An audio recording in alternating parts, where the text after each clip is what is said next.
on the Intelligence and Security Committee. I leave that point there. Mr Chairman.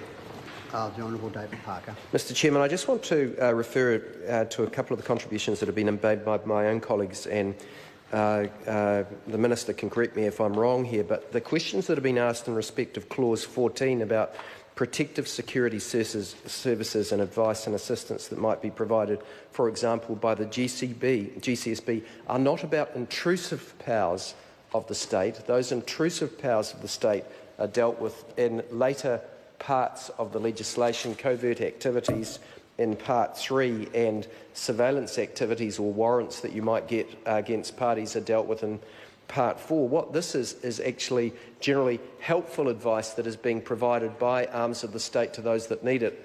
And the real example that I'll give is that the GCSB have a program now, sir, which assists New Zealand companies to protect the integrity of their systems from cyber attacks.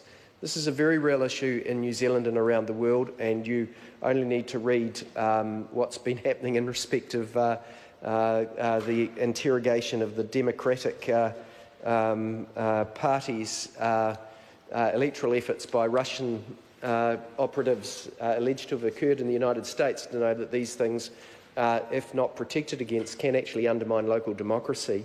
Another example that I like to use is that of course, we use computer systems now to operate our infrastructure. An obvious example is that Transpower has computer systems that control and the generation companies when dams are opening their water to come through and generate electricity, where electricity is directed around the grid.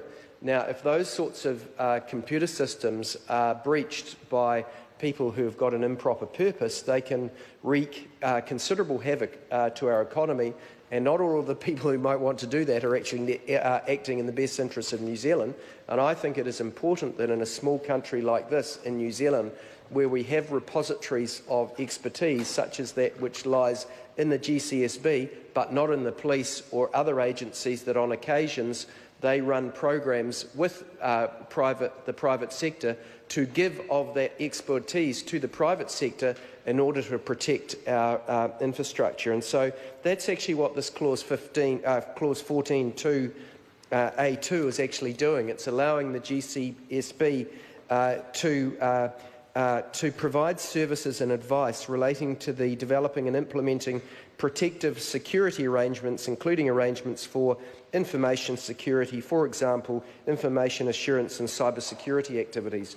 These are actually real activities that the GCSB currently undertakes and should be able to undertake in the future. And therefore, sir, I think that properly read, Clause 14 is not about intrusive power of the states, intrusive powers of these agencies. It's about powers of assistance. If I've got that wrong, I'm sure the Minister and the Chair will tell me. I call Kelvin Davis.